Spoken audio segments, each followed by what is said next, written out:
All right. What's the last few weeks been like for you? I guess pretty surreal. Definitely a lot of new experiences. Got to spend a lot of time down in Charlotte. Kind of learn the ins and outs of being a NASCAR driver. I think there's one thing I learned. I learned that 10% of being a NASCAR driver is actually driving the race car. The other 80% or 90% is doing PR for your team and for NASCAR, and you're almost a full-time marketing person. You get to drive race cars on the side, so it's just something different.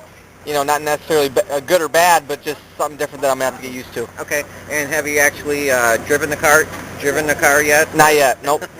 Okay. All right. And I think you had posted on Facebook that it was raining down there, so you couldn't do pit stops. Correct. Yeah, I was planning on doing pit stop practice at Roush. I signed a driver development deal with them, so I can lean on them for different things, whether it's marketing stuff or pit stop practice or working in the shop and just learning the new style race car that I'm gonna have to be driving. So obviously, good people to have behind you, and they have a good history of developing drivers. So hopefully, it'll work out for me as well. Okay. And do you know when your first race is going to be yet? It's still pretty tentative. We want to try and make the June 19th race at Madison, but that's still up in the air. Okay. All right. And you raced at Golden Sands on Monday. Yep.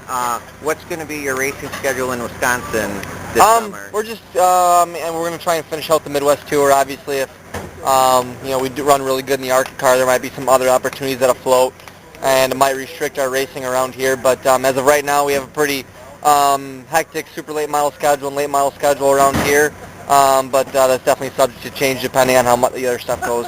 Okay, and it's hard to believe that in 2010 I interviewed you and you were on the cover of our magazine, and that's actually when you had just had a few races in an asphalt limited late model at that time.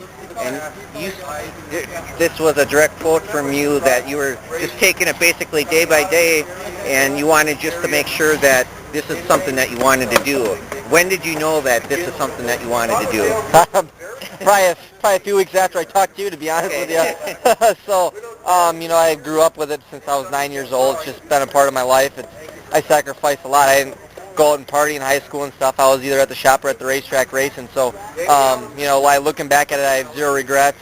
And we'll just definitely keep marching forward. Hopefully I make a career out of it. Okay. And when you first started racing go-karts, did you ever think that you were going to advance this far?